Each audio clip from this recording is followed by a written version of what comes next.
If you have a power strip in your home right now, and I promise you that you do, there is a very good chance that something plugged into it could start a fire while you are asleep tonight and you would never see it coming.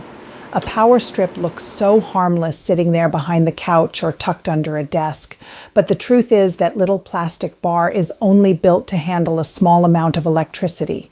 And when we ask it to do more than it was ever designed to do, the wires inside begin to heat up, melt, and eventually catch fire. The very last item on this list, number 1, is the single most common cause of power strip fires in American homes.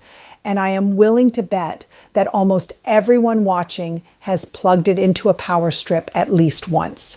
The simple rule that ties this whole list together is this: a power strip is made for small, low power electronics, never for anything that creates heat or runs a heavy motor.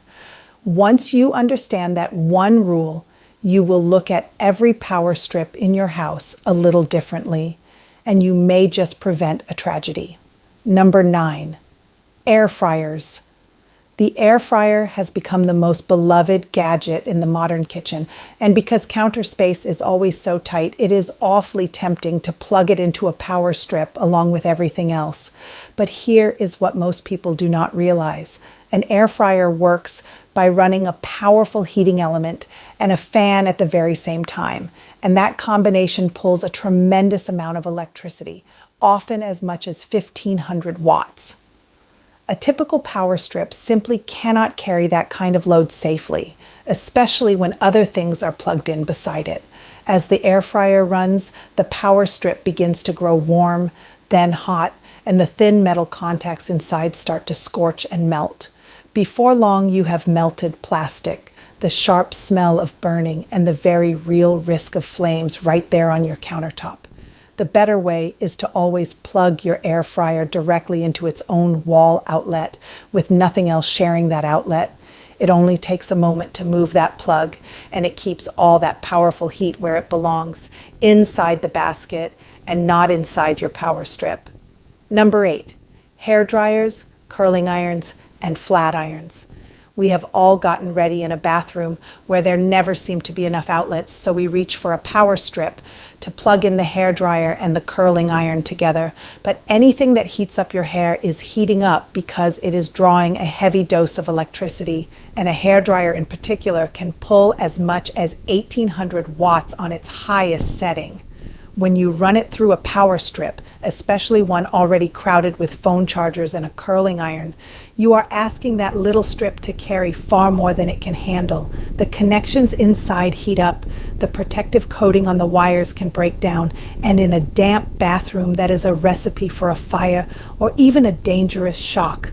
The better way is to plug your hair tools straight into the wall outlet, and if your bathroom outlet has that little test and reset button in the middle, even better, because that is a special outlet designed to protect you from electrical danger near water.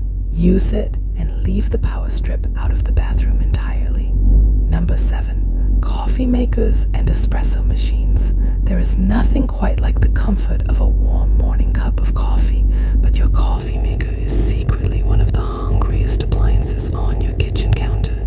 To heat water quickly, a coffee maker draws a big surge of power, and a single serve machine or an espresso maker can pull even more as it heats up over and over throughout the day.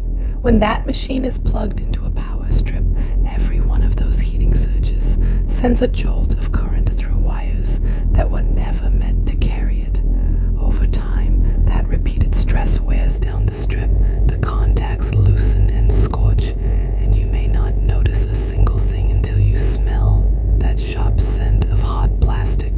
The better way is to give your coffee maker its own wall outlet and to make a gentle habit of unplugging it once the coffee is brewed. That small step not only protects you from a fire, it also saves a little electricity because many machines keep drawing power just to stay warm. Number 6, toasters and toaster ovens. A toaster seems like such a simple, old-fashioned little machine that it is hard to imagine it being dangerous. But a toaster is essentially a box full of glowing hot wires, and to make those wires glow, it pulls a powerful amount of electricity in a very short burst. A toaster oven is even hungrier because it heats a larger space and often runs for much longer. When you plug one of these into a power strip, that sudden, intense demand for power can overwhelm the strip almost instantly, heating the connections and melting the plastic around them. And because a toaster sits right there on the counter near crumbs, paper towels, and curtains, a spark from an overloaded strip can find something to catch very quickly. The better way is the same gentle rule as all the others. Plug your toaster and your toaster oven directly into the wall and keep them away from anything that could catch a flame. These little appliances are perfectly safe when they have an outlet of their own. They simply cannot share. Number 5, slow cookers, crock pots, and pressure cookers.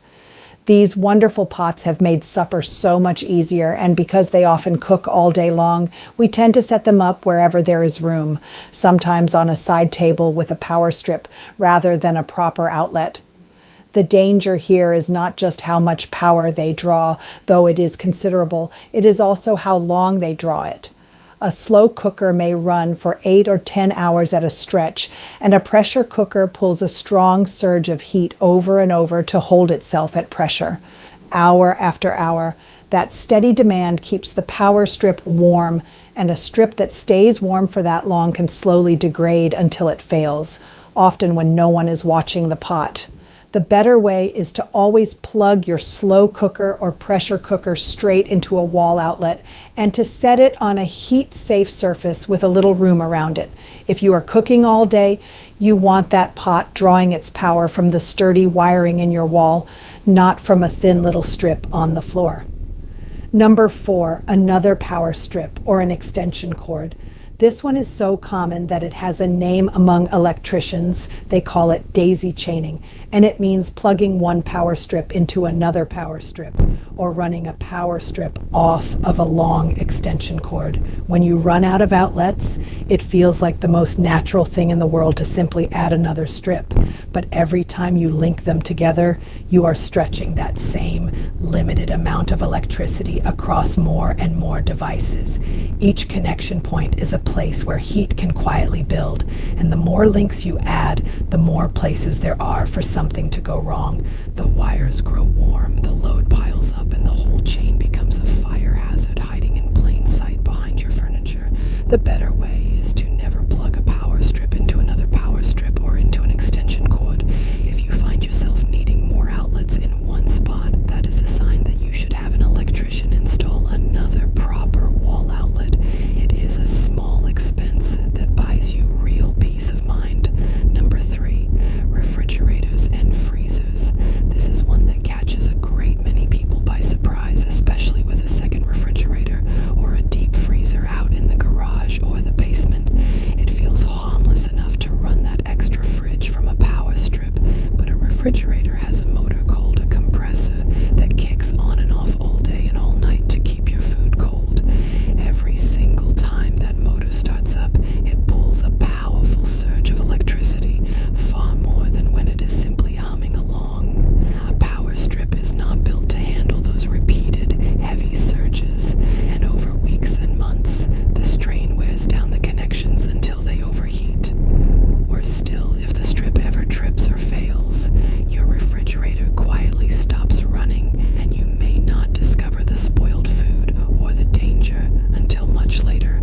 The better way is to always plug a refrigerator or a freezer directly into its own wall outlet.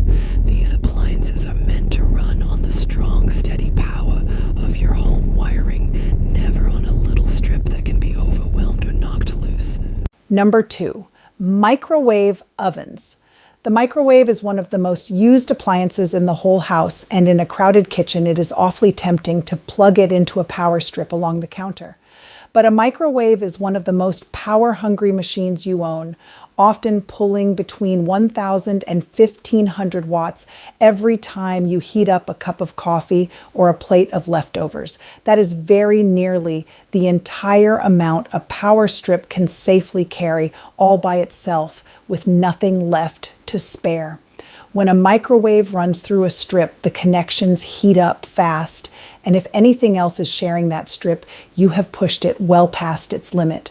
The result can be a melted plug, a tripped strip, or a fire that starts right inside that little wall of plastic behind your counter. The better way is to give your microwave its very own dedicated wall outlet, which is exactly what most kitchens are built to provide.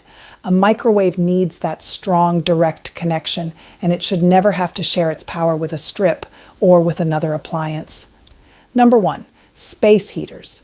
Here it is, the single most common and most dangerous mistake of them all, and it is the one I worry about the most as the cold months come around.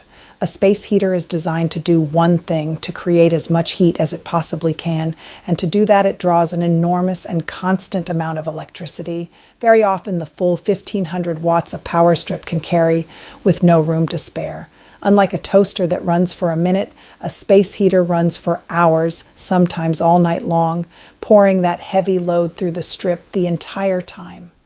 This is why fire departments all across the country warn about it every single winter, because an overloaded power strip running a space heater is one of the leading causes of house fires in the cold season. The plastic melts, the wires ignite, and it so often happens in a bedroom while the whole family is fast asleep. The better way could not be more important. Always, always plug a space heater directly into a wall outlet, never into a power strip, and never into an extension cord. Keep it at least 3 feet away from anything that can burn, and turn it off before you go to sleep. This single habit, plugging your space heater straight into the wall, may be the most important safety change you ever make in your home. Now let me ask you something, and please be honest with me, because there is no judgment at all here in this kitchen. Did you find one of your own appliances on this list plugged into a power strip at this very moment? Maybe it is the coffee maker, or that extra freezer out in the garage, or the little space heater beside your favorite chair. There is no shame in it whatsoever, because nobody ever sat us down and explained how these things really work. We were all just trying to make our homes warm and comfortable and tidy. So tell me in the comments which one surprised you the most, and whether you are going to go and move a plug as soon as this video is over. I read every single comment, and I so love hearing from you. If this video helped you feel a little safer in your own home, please give it a like and subscribe to the channel so we can keep looking out for one another and sharing these little household secrets together. And in our next video, I am going to show you the 7 everyday habits that are quietly running up your electric bill, and the simple changes that can put that money right back into your pocket. I will see you there, and until then, please stay safe and